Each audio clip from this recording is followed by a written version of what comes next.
it's Jacqueline, and we are back talking about movement for the next few episodes. Today, we're going to talk about physical therapy. See you. If you are a new runner or you're someone that's thinking about starting out with running this spring and you're listening to this episode, you're in a great spot because I'm going to help you and save you thousands and thousands of dollars and lots of pain.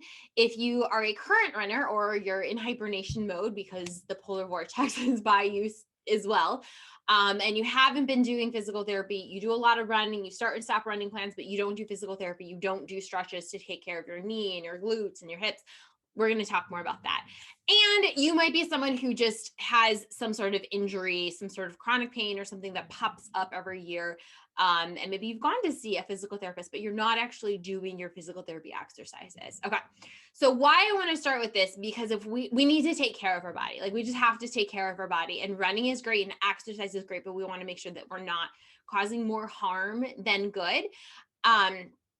So a little background, I've talked about it at podcast before, but like I needed to go to physical therapy, and I had gone to physical therapy in Atlanta and had pages and pages of physical therapy exercises that I was supposed to be doing to take care of my body.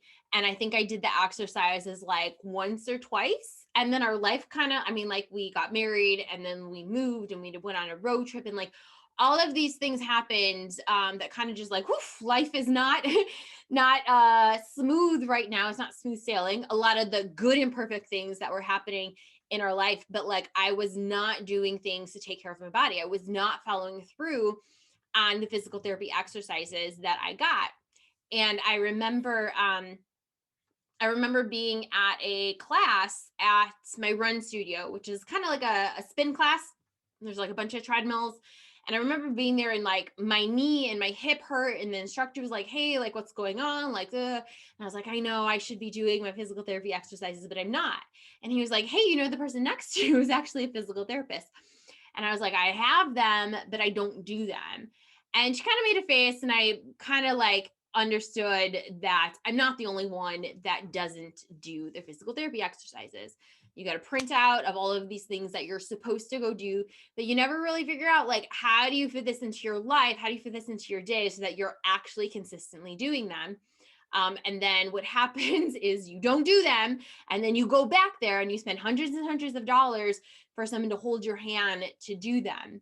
And then I was embarrassed. I was embarrassed and I felt a lot of shame. I felt like I'm a bad person because I can't get my life together. But the truth is, like, I was at that point in my life, like I was struggling to do anything. I was struggling to get anything together. So that shame and embarrassment that I felt, it's like, I think a lot of people feel that way when it comes to exercise and moving their body. They feel shame that they haven't been doing it consistently. And that shame just kind of keeps them in the same place. They don't continue on doing anything. And then it just kind of becomes a part of their story, and they never get to that place where they are moving their body. So if that's where you're at, I want to let you know that it's okay. You're not a bad person. Shame, Brené Brown's definition. Shame is I am a bad person. Guilt is I did a bad thing. That's it. Guilt. You did a bad thing. You didn't follow through on anything. You're not a bad person. Guilt can actually help us. We've talked about that in past episodes. There's some guilt. Guilt can actually help you change the actions that you take. And I'm going to give you my system for actually doing your physical therapy exercises at home. Again, if you're a new runner, you're someone contemplating running, I highly suggest using these exercises. Granted, I am not a physical therapist, and you do need to consult, if you're unsure of this is not medical advice. You still have to like listen to your body and reach out to a professional. But being proactive about this can save you hundreds, maybe even thousands of dollars, and a lot of pain and a lot of stress that comes from not being able to move your body. So my system for self-care, my system to get shit done, to GSD, my system for physical therapy. So when you go, they give you like 10 sheets of paper with all of these different exercises on them. And when I would look at those exercises, I kind of just never knew like, well, when am I going to actually do this? Like that never popped in my head to like actually plan in my day when it was going to happen. It was just like, I took the exercises, and they were also like, here's your login information to log on to our portal so that you can see all of these all of these movements. And maybe there are some people that are really good students and they follow their teacher's directions and they go and do that. I never did that. I was like, oh, okay, cool, whatever. Like I'm going to go rush off to the other things that are happening in my life and put out fires. So the first thing that we want to do is we want to make sure that you have a time and a place in your day that you are going to do your physical therapy exercises. What does this do? So we've talked about moving away from pain, moving closer to pleasure. This reduces uncertainty. If you know exactly where in your day, when in your day you're going to do this stuff, this work, and you know where, then you will actually do it. It reduces uncertainty. There's no questioning at the end of the night, like, am I going to or am I not? If you're like, nope, I do it in the morning, that's going to reduce uncertainty. That's going to move you closer towards certainty, and you're going to feel good, not gross at the end of the day because you accomplished something. My suggestion is do it in the morning. Once you start your workday, or once you start interacting with your kids, or you open your phone and you open your email and you open Instagram, once you start opening your day to other people and other things, they are going to pull at your time.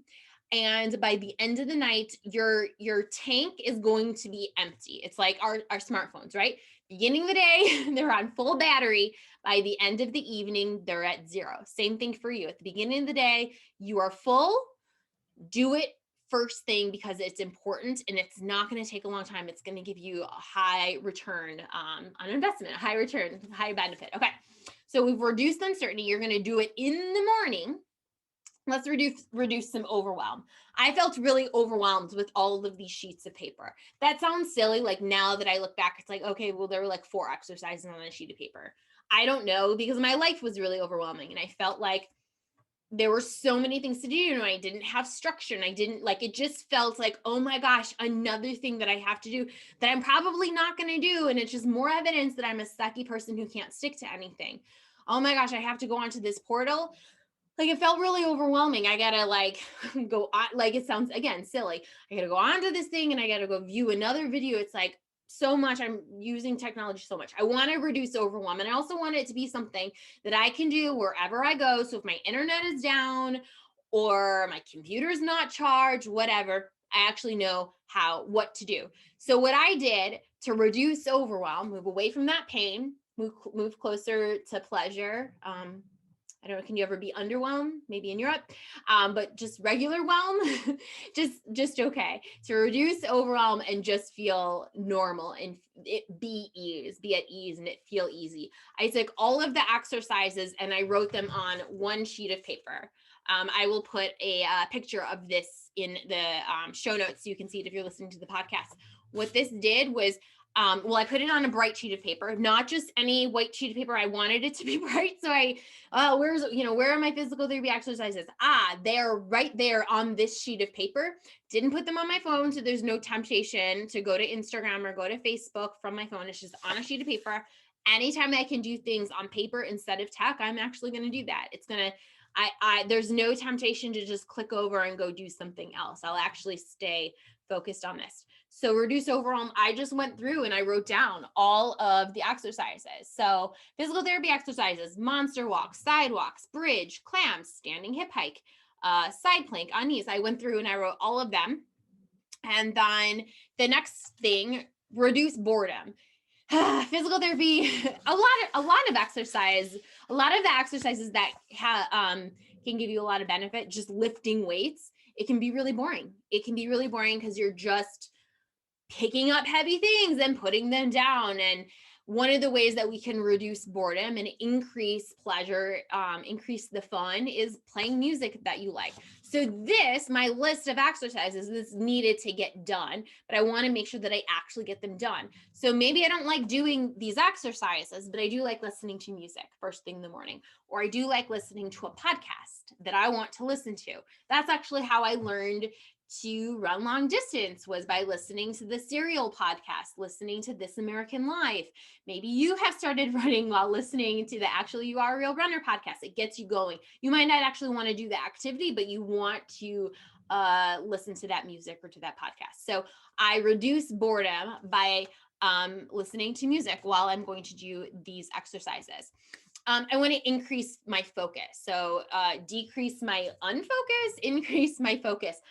how do I make sure that I'm actually going to focus on the thing that I'm doing? I would set an interval on my watch, or like a 1 minute timer. And I would just go to the timer thing and click that. If you don't have a timer on your watch, you can, I don't know if you have, I mean, everyone has YouTube. You can go to YouTube and you can just type in 1 minute timer or 30-second timer or 45-second timer. And I just went 1 minute, and then I would do the exercises and then go to the next one and the next one.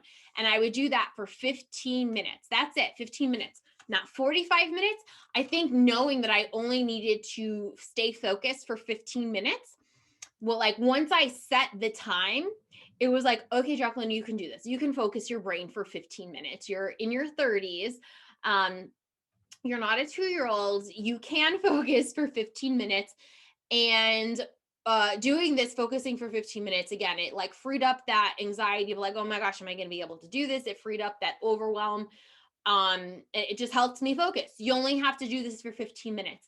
I think there was just something about seeing all of the worksheets. There was like this unknown, like, is this going to take 45 minutes? Is this going to take 90 minutes? How long am I supposed to be here? You know, when I go to physical therapy, in the clinic, I'm there for an hour. Am I supposed to be spending an hour? Like, it just, you're doing it for 15 minutes. That's it. It doesn't matter. It doesn't matter if there's 18 million exercises that they want you to do. You will actually follow through, and you will actually do your physical therapy exercises if you just set that, you have to do them for 15 minutes. Okay. The last thing is increasing satisfaction. So I wanted to increase satisfaction because this can, doing these exercises, it takes a while. It takes a little bit of time. It takes, not time is not the right word. It takes reps. It takes showing up over and over and over and over and over again, a lot of repetition before they start to really make a difference, before your body starts to get stronger.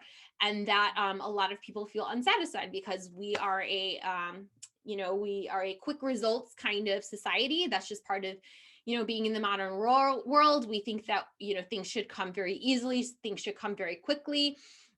In the book, The Compound Effect, he talks about the microwave mentality. We're so used to taking something, putting in the box for 3 minutes, and it being done, it being completely done. Well, no, it's not completely done after 3 minutes. You have to keep showing up. So one of the ways that I increased my satisfaction with myself, and trust, I would also say, like trusting the process, showing up, increasing the trust that I was going to continue on with this, was coloring in the 365 habit tracker. So it was just like, boop, you did it, you're done. And tomorrow you're going to show up again, and you're going to show up again. And so it helps increase the likelihood that you're going to repeat the process, and you're not going to just say, peace out. I did this one time and I'm not going to do this again. So are you actually doing your physical therapy exercises at home? If you are not, use my system to get shit done. Put that thing in your morning. Write it out on a sheet of paper so you know exactly what you're supposed to do. Add some music, set a time limit, maybe use intervals, and then color the 365 habit tracker. And now this is, the system that I just talked about, this is something you can use for anything. You can use this for running. So before you start running, I would suggest you doing these exercises so that you don't end up in a physical therapy office where you have to pay hundreds and thousands of dollars, but be proactive about doing this. I think that was one of the things, when you look at a lot of running plans, Couch to 5K, it's just like, oh, cool, I'm going to start running. And it's like, what if we're like, oh, cool, I'm going to start making sure that my body is strong, and then I'm going to add running in slowly. What if we did that? But you can use this system. You can, okay, cool, I'm going to set a time in my day when I'm going to do it. I am going to write it out on a sheet of paper so I know exactly what I'm going to do, and there's no questions, and I don't have to consult with a computer or a bunch of different sheets of paper of what I'm supposed to be doing. It's just there on this single sheet of paper. You know what you're going to do. Play some music or a podcast, short amount of time, and use a 365 habit tracker. I use this system that I just described for anytime I am about to start a new habit, anytime that I'm trying to, or anytime that I want to get myself to keep doing a new habit, I consult this system. Sometimes you just switch it up a little bit, but basically this is what it looks like. So yeah, I hope that helps you. I've been talking about the 7-minute self-care session. I'm really excited let's see, let me check the dates. February 22nd. So that is next Monday. Self Care Session School will start. So, Self Care Session School is a 5-day challenge. We're going to meet on Facebook in the Facebook group or via email. I open it up for both. If you don't have social media, you can do this via email instead. During the Self Care Session School, we are going to solve the problem of not showing up for yourself. So many people, especially right now, it's what are we, like almost a year into the pandemic?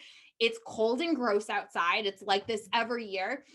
Spring seems so far away. It feels really easy to hibernate and not do anything. But then in a couple of weeks, you're going to be scrambling. Oh my gosh, I need to do something for myself because I'm supposed to be outside and I'm supposed to be wearing different clothes. I guess I should like eat 1,200 calories. No, I don't want that for you. I don't want that for you. I want you to start off small, really like right now, and start showing up for yourself and start being the person who shows up consistently for themselves. So during self-care session school, it's a 5-day challenge. I'm going to show you how to show up for yourself. I'm going to be there as accountability for you. I'm going to be there for you if and when you mess up and help you with those self-defeating thoughts. So again, self-care session school, it starts February 22nd. You can click the link below to join self-care session school. You'll get a link to the Facebook group and you'll also get the content for the challenge so you know what's up. So again, click to join self-care session school. We start Monday, February 22nd. All right, everyone, take care. I will see you in the next episode. Bye.